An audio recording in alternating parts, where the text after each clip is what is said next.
upon functional mastery of the language, because they fail to recognize that language is potential for meaning, and that only by developing that potential, and so gaining the semiotic power of thinking with it and acting with it, can the learner then go on to achieve any of the further goals, whether purely practical or purely academic or anything in between, that are accorded some value in our linguistically very naive society. Larry's mission, I think I could sum up as being to equip, to empower, and to inspire leaders for the 21st century. And that was the quote from his particular organization, which was intended to develop communication skills. Larry is also known for what's called the Smith Triad: intelligibility, comprehensibility, interpretability. Going from the surface decoding of denotative meaning, what a word means, to comprehending its connotative meaning, its affective meaning in its sociocultural context. Larry believed that responsibility for effective communication is shared by both the speaker, make the effort to be understood, and the listener, make the effort to understand. When listening, and he'd give out a series of steps that one should follow. When speaking, what you should remember to be sure to do.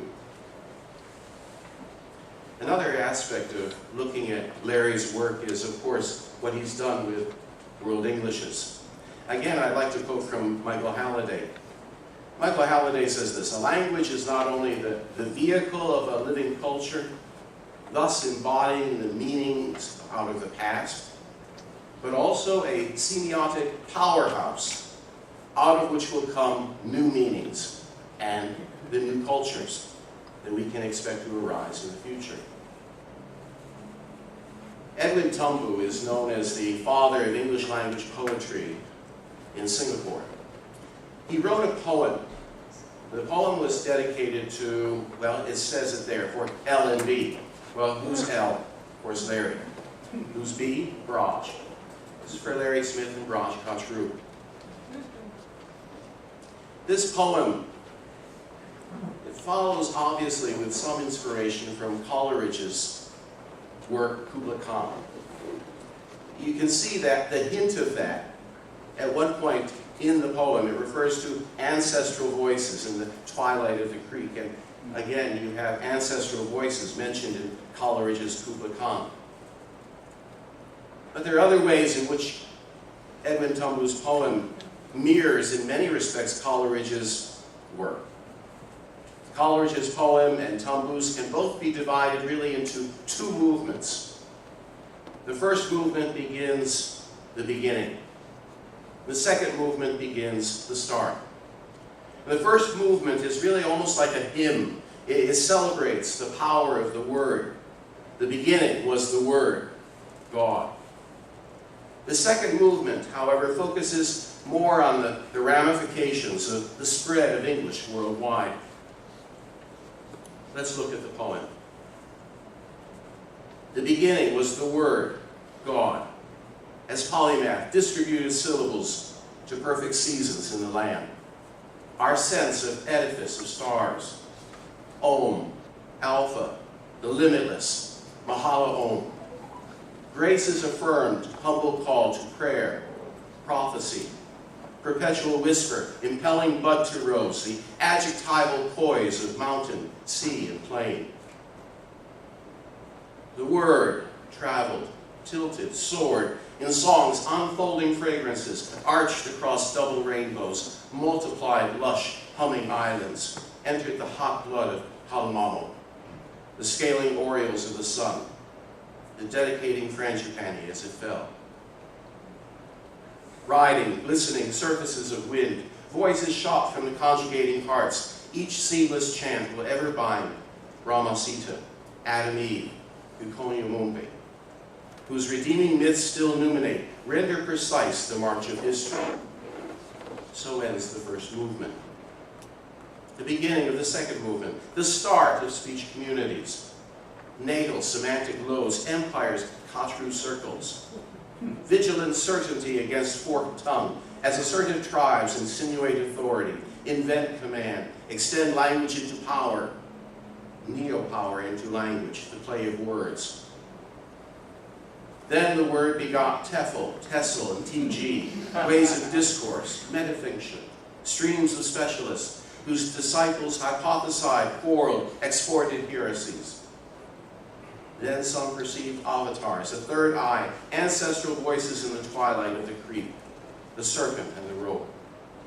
Felt how the hills are distant as they watch the glow behind shifty verbs. Wordsworth in the tropics, daffodils mutate. Out of the parley and the tense, a fresh vocabulary, equal, reconciling Englishes, dismantle white umbras through synonyms, translating psyches, achieving metaphors, defining room for mutual, fresh realities, a calculus for fellowship of language as power, as making, as release. The first movement, we experience the beauty of creation, humanity coming together, voices shot from conjugating hearts.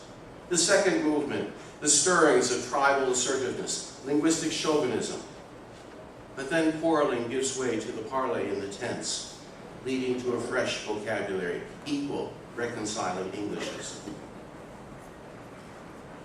One of Edwin's colleagues at the National University of Singapore wrote this. He said, Tombu's variations on the lyric mode are held together by an integrated vision focused on two themes: the interpenetration of the personal by the historical imagination, and secondly, the role of friendship in the private and public realms. Myth, symbol, illusion, fable, anecdote, all are harmonized by the overarching consistency of these twin concerns. And you can see that in the movements. Movement 1, he mentions the render precise, the march of history. Movement 2, a calculus for fellowship, language, as power, as making, as release.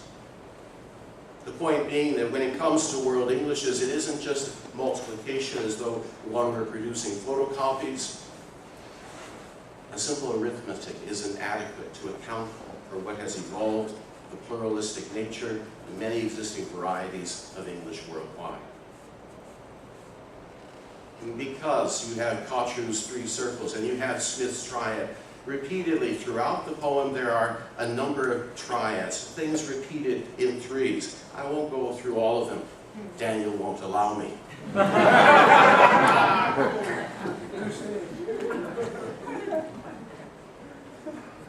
I will mention one. The last one I'll mention is three flowers I mentioned in the poem. The rose, associated with England perhaps. The frangipani, the lay. Finally, the daffodil, symbol of rebirth, reincarnation.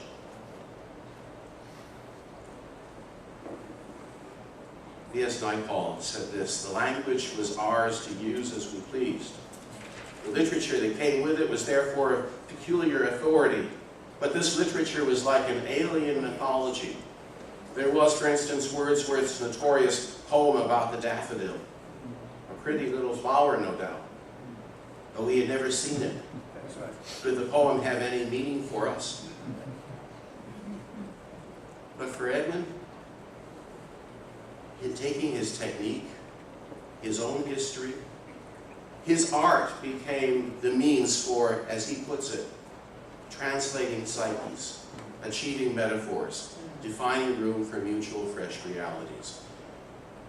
There is no alien mythology in the poet's pluralistic world. Only, as he puts it, mythology is waiting to be poems, waiting for release.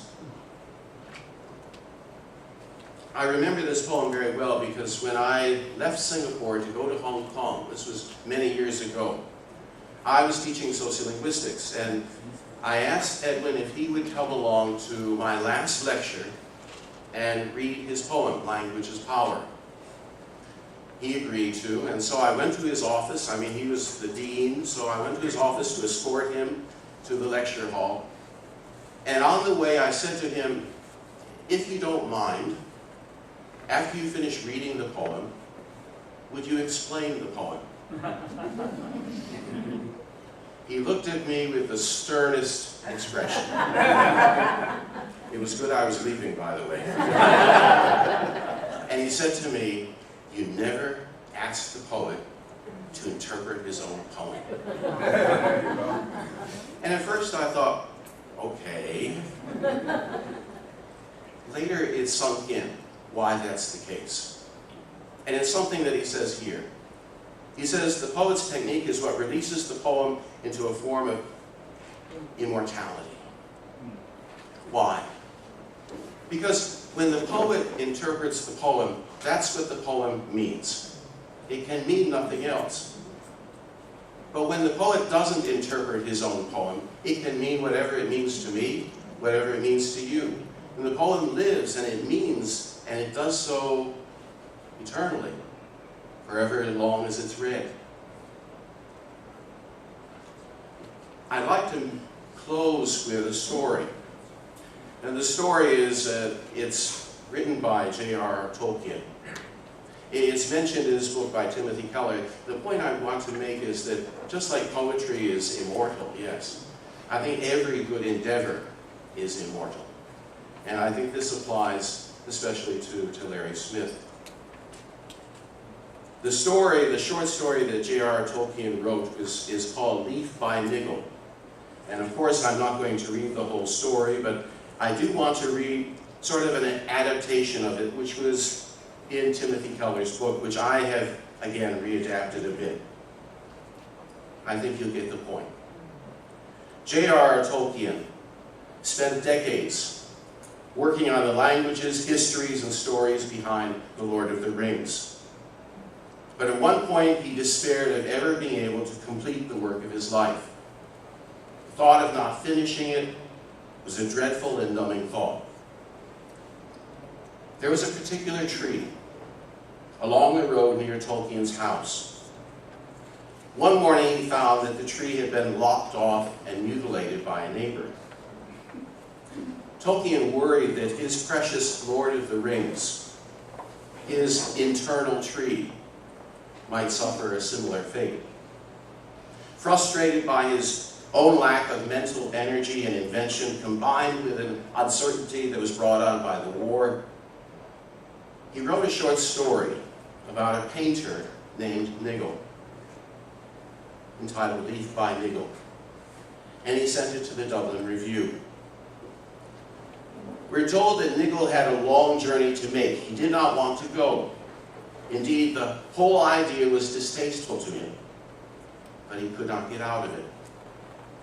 He continually put the journey off, but he knew it was inevitable. Of course, that necessary long journey was death. Niggle had one picture in mind that he wanted to paint. It began in his mind with a picture of a leaf, and then that of a whole tree. And in his imagination, behind the tree, a country began to open out, and there were glimpses of a forest marching over land, and a mountains tipped with snow.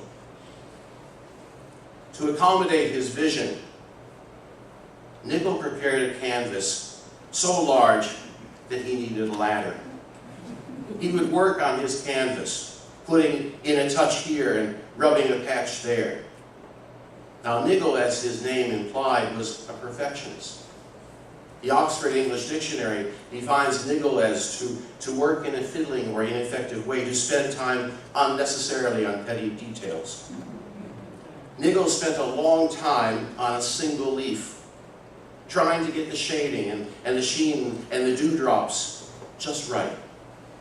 So no matter how hard he worked, very little actually showed up on the canvas itself. But there was another reason for why the painting never got done. And that was due to Niggle's kind heart. Niggle was constantly distracted by doing things his neighbors asked him to do for them. On one such occasion, Niggle goes out into the wet and cold to fetch a doctor for his neighbor's sick wife. And as a result, he comes back with a chill and fever. And not long after, the driver comes to take Nigel on this journey that he's been putting off. "Oh dear," says poor Nigel as he begins to weep, and it's not even finished. But the story doesn't end there. After death, Nigel is put on a train toward the mountains of the heavenly afterlife. At one point on his trip, he hears two voices. One voice is more severe and judgmental. The other, gentler voice, though it was not soft, notes that Nigel had deliberately chosen to sacrifice for others. As a reward for his self-sacrifice, when Nigel gets to the outskirts of the heavenly country, something catches his eye. He runs to it, and there it is.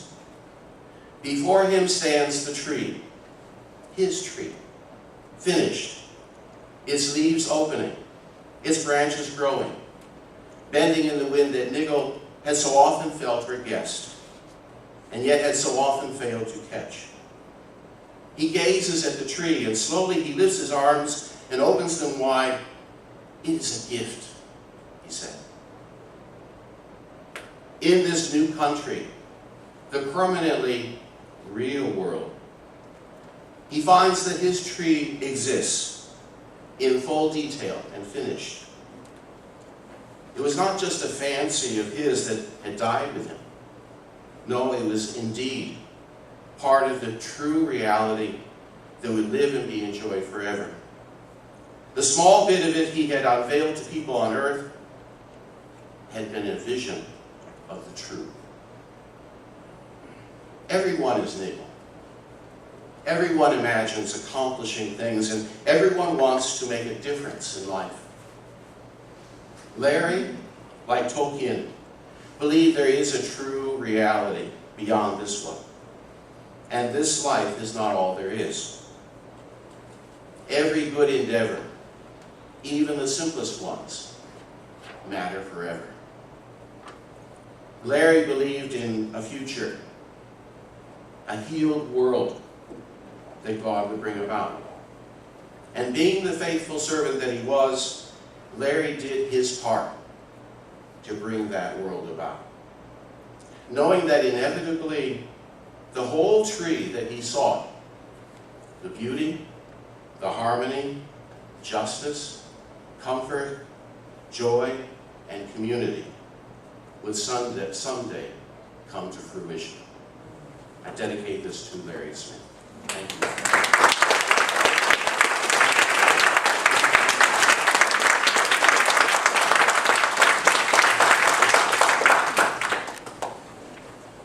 Thank you very much, John.